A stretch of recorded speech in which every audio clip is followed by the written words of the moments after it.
Questions deepen over the Grenfell Tower fire as the government says the cladding believed to be on the building was banned. My understanding that the cladding that was reported is also not in accordance with UK building regulations, the cladding that was as reported. However, what we do need to find out is precisely what cladding was used and how it was attached.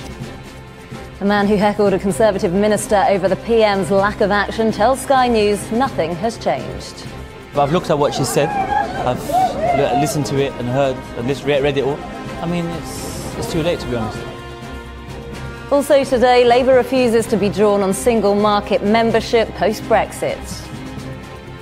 Philip Hammond attacks the Prime Minister over the election campaign, saying he didn't have the role that he wanted. Nearly 60 people are killed in Portugal by a forest fire. And reports from the US that Beyoncé has given birth to twins.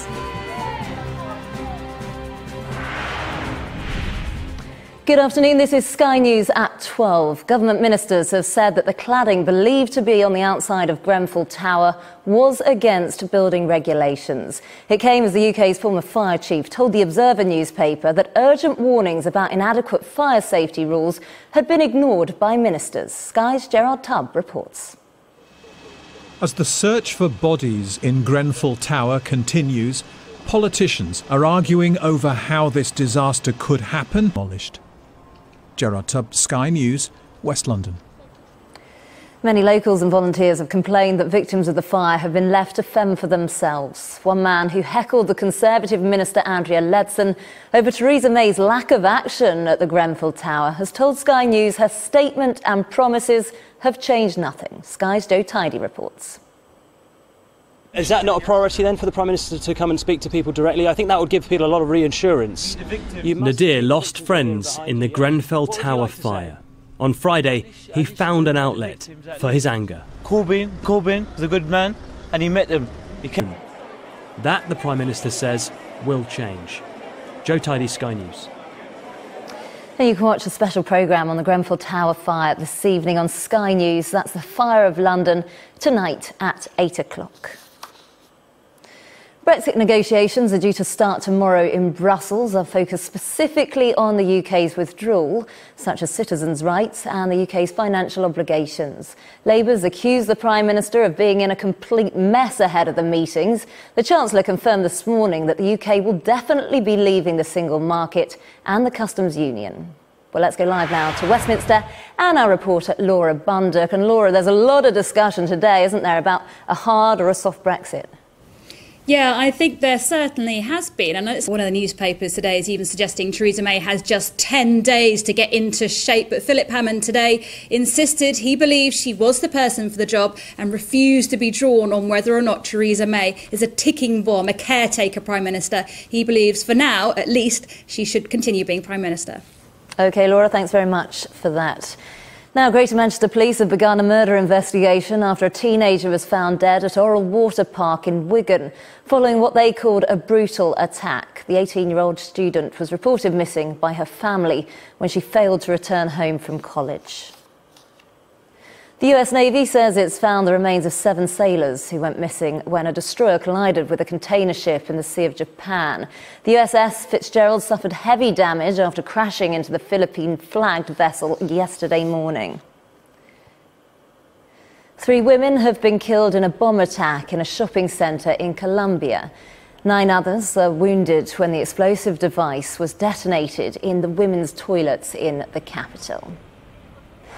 We can show you some live shots from France now, where voting has begun in the final round of the French parliamentary elections. President Emmanuel Macron is hoping for a big majority in Parliament to help him push through his reform plans. Official data suggests voter turnout is low. After several days of speculation, it's almost official. Several celebrity news websites in the US are reporting that Beyoncé has given birth to twins in Los Angeles. The singer and partner Jay-Z already have a 5-year-old daughter, Blue Ivy. They're said to be thrilled and have started sharing the news with their family and closest friends. Nearly 60 people have died in a forest fire in central Portugal. Many of the victims were trapped in their cars as they tried to escape the blaze in the mountainous region of Pedro Gal Grande. The area is experiencing an extreme heat wave with strong winds fanning the flames. Sky's Phil Edwards has more. The wildfires, which are still burning out of control, broke out in a mountainous region of the country 150 miles northeast of the capital, Lisbon. The cause of the fires is as yet unknown.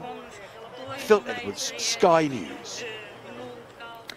This is Sky News coming up. We'll be live at Borough Market, which has been allowed to open on a Sunday following the London Bridge attack.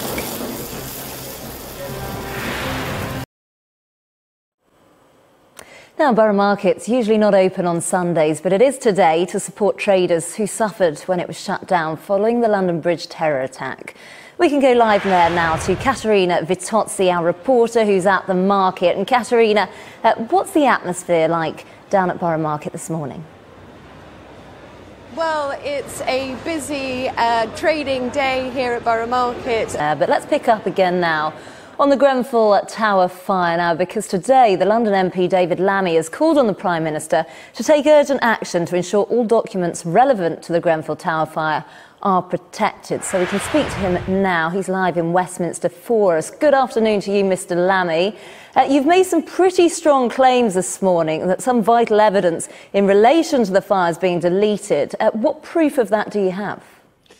Well, look, I was down at Grenfell yesterday. People are very angry. You've got to understand that if you've watched a building burnt down, you know that the cladding has been set on fire, you know that you've reported to the TMO that runs the building on many occasions that you believe there's a fire hazard, and you've been badly supported by the local authority, that trust is low. At the same time, there are contractors who dealt with the tower that had the tower on their websites, proudly saying that they had worked on the tower, and over the last 24 hours have taken off their websites the fact that they worked on the tower.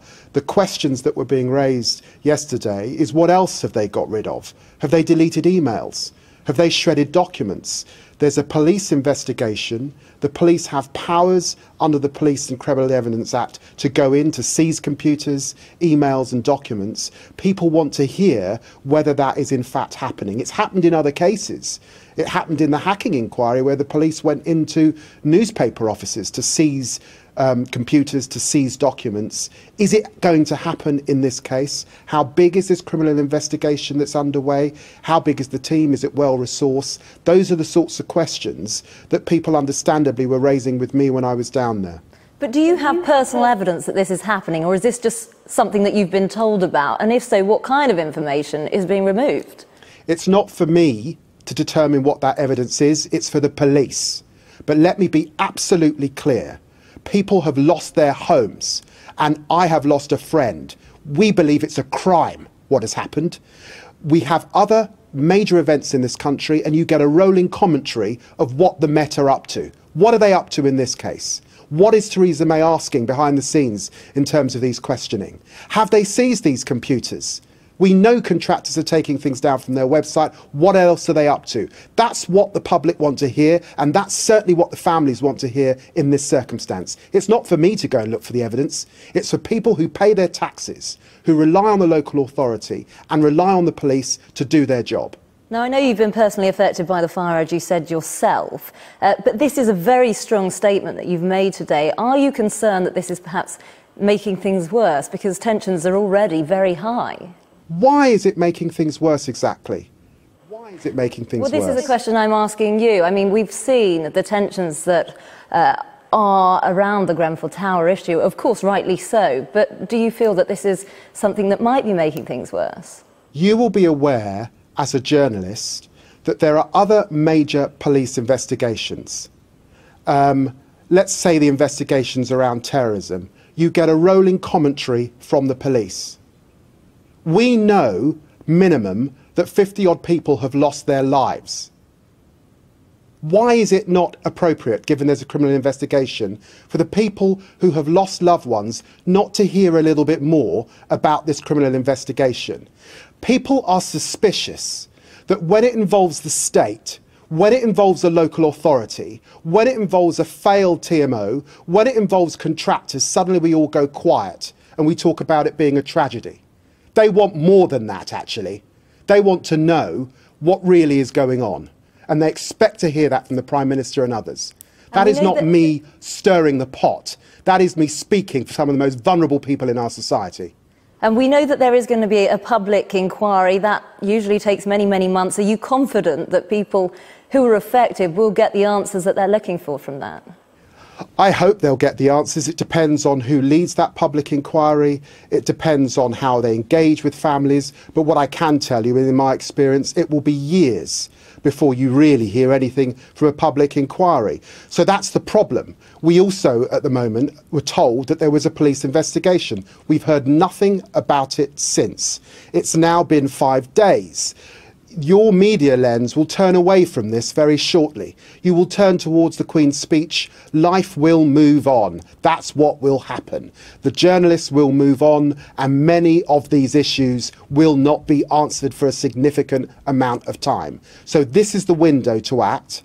This is the window to act, and to hold people to account in circumstances where the vast majority of people think there's been something that amounted to gross negligence. The Chancellor said today that the cladding was banned. What's your reaction to that? Well, I'm not surprised. I'm not surprised. You know, my friend lived on the 20th floor. This fire started at 1. At 4 o'clock, she was still alive in her flat. What happened? Why couldn't she get out? Why did the fire spread from one side of the building across the other and upwards? Because of this cladding and because of internal combustion that was clearly going on inside the building as well. These are huge questions, given that residents were raising these issues on successive occasions. Not just once, more than once. These are huge issues, given the decision was made to clad the building so that people on the other side of it could look at something more presentable. So look, people are furious, and so they should be. You would be. If you were in these circumstances, housed by the state, expected to be kept safe in your homes, but not kept safe, told to stay in your flat, and then find yourself burnt to death.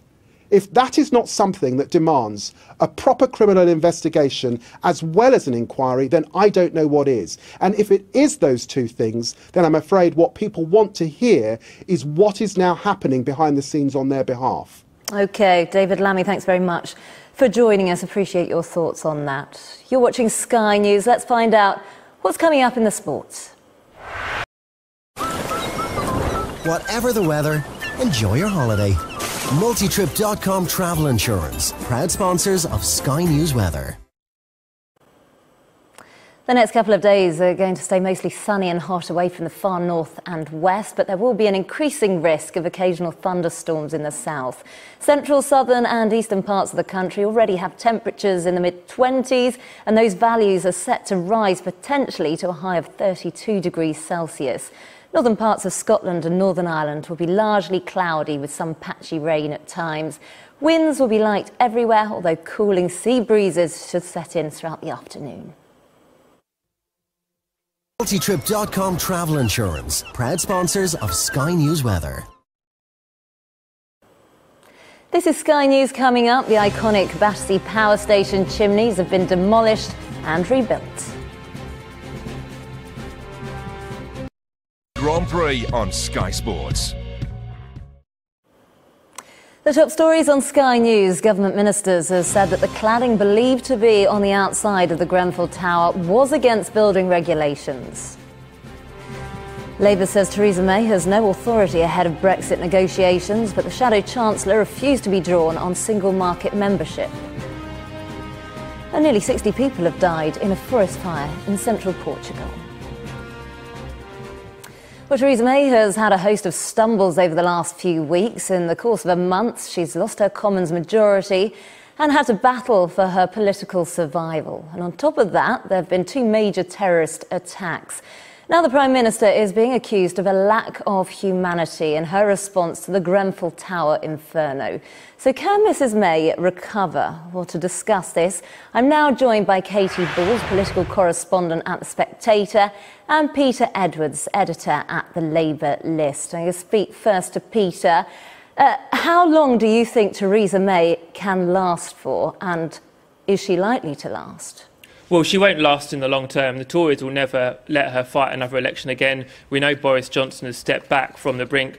It could be months rather than years. We know the Tory backbenchers are quite a ruthless bunch. The real problem for the Tories is, one, they had a political failure over a poor general election campaign and a leader who failed to win a majority. But then, much more seriously, on matters of life and death, Theresa May has really failed to step up to the plate and, in my mind, shown political and moral failure. And that's why crowds were yelling coward as she was driven away in a 4x4 the other day. OK, thanks. Let's bring you now in, Katie. Your reaction then to her reaction to the Grenfell Towers fire? I think she's had a very difficult few weeks, and that just can't be denied on any level. Her response to the Grenfell Tower was not good enough, and I'm glad that she has now accepted this. We saw in her statement yesterday that she said it has not been good enough. But I think ultimately what we need right now is, rather than the Prime Minister stepping down, we need the Prime Minister to step up. And do you think she can recover from this? I think she can hold on for the time being. I think ultimately she does have an expiry date on her. But the problem is, what is the other alternative? And I think Conservative MPs do realise that it's much better to have Theresa May as leader than trigger a leadership contest. And Peter, do you think that's the case? What would be your advice to Theresa May in order to overcome these issues that we've seen over the last month or so? Well, it will be twofold from her own side. On Grenfell Tower, it will be really to try and show some compassion and show that she understands the absolute horror and anxiety that has afflicted this community. And a lot is made of how politicians show emotion these days, whether it's too much. And, you know, I don't doubt deep down Theresa May, I'm sure she does care about people who have lost their lives, but she's not shown that. She needs to demonstrate that to the public and the people in West London. And then moving on from the tragedy to the topic of the politics of her future, I think she really needs to reach out to her backbenchers, and she needs to show a bit of leadership in the cabinet, where she wanted to get rid of Philip Hammond and then ended up keeping him. But at the end of the day, what she really needs is some policies, because, you know, forget all the stuff about presentation and rows. What will get you out of a hole is good government, good governance and policies, and she doesn't have those. Think of all the different agendas, like some of the Ed Milibandism stuff, the One Nation stuff she's flirted with and then given up on. It's only with a coherent agenda for actually reforming an unequal country that should be allowed to stay. My view is she just doesn't have it. OK, and Katie, we heard today the Chancellor say he didn't have the role that he would have liked in the election campaign. How damaging is that for someone so senior to come out and criticise the Prime Minister? I mean, it's damaging, but I think we have to remember in all this, Theresa May led the Conservative Party in the general election. They won the most votes, the most seats, and they increased their vote share. And ultimately, given the circumstances that she called the election, it looks like a failure, but it was a win. And I think that she did lead them to success, and what the party need to do is get behind her. There are lots of concerns about this DUP deal, and I think that this week coming she really needs to try and allay those concerns to ensure her future. But if she can pass the Queen's speech, then that is the test, and that means that she should be safe for, you know, months, even a few years to come. And is this a matter of personality over politics and policies, if you like? Can she just not find the means within herself to identify with, you know, normal people? Yeah, I think one of her big problems we saw in the election was she was nicknamed the Maybot, because she kept coming out with the same phrases, strong and stable, and it became a bit of a joke. But the problem was this week we saw that go on a much bigger scale when she appeared to not be able to show much empathy to those affected by this tragic fire. She doesn't seem to be a politician who naturally is good at expressing her emotions in public, and I think that is a problem. We've seen anger since then, but since then she has tried to correct this. She did return to the scene and obviously received a hostile response, but she did do that, and she met with more victims in Downing Street yesterday. And I think ultimately she does care. If you speak to people near her, they describe her as a public servant. I think she could work a lot more on expressing her emotions in public, but what's more important is that she is taking the necessary actions now, be it belatedly, to help everyone. OK, your reaction to that, Peter? Well, I mean, I'm not sure she is taking the necessary actions now. I think, you know, obviously we're wary of politicising a tragedy, but Grenfell Tower really underlines some of the failures that she's got, and she's come to this so late in the day. And in my mind, there's up to about 10 different failures she's made over Grenfell Tower, which I can briefly read out. Not meeting the residents straight away, blaming security concerns when the Queen went, arriving in a blacked-out vehicle, not making a speech there to show support, inviting herself on Newsnight, repeating these monotone answers, announcing the 5 million funding far too late in the day, telling Gavin Barwell, the former housing minister, now her chief of staff, not to answer questions on it, sending Andrea Leadsom, who she's just demoted in the reshuffle, and then reneging on the commitment to house people in the borough when they could be sent further across London. She's failed on policy, on moral leadership and on communication. She has to go in the long term. And Brexit negotiations start tomorrow. Do you think that could be her saviour? I don't think so, because she's got no agenda. I mean, you know, think about what's happened over the last year. She talked the language of bringing people together around Brexit. That didn't happen. She drifted into a hard Brexit, coming out of the single market and the customs union. That wasn't where she wanted to end up. Now look at Brexit. She has no plan. We don't know really what's going to be in the Great Repeal Bill. She's got no economic agenda, seriously, for how Britain's going to form these trade agreements outside the EU, the largest trading bloc in the world. And we talked a lot about communication, and this is important in politics and an emotional reaction. But at the end of the day, there's an absolute policy vacuum. And that's why Theresa May is John Major. She's in office, but not in power.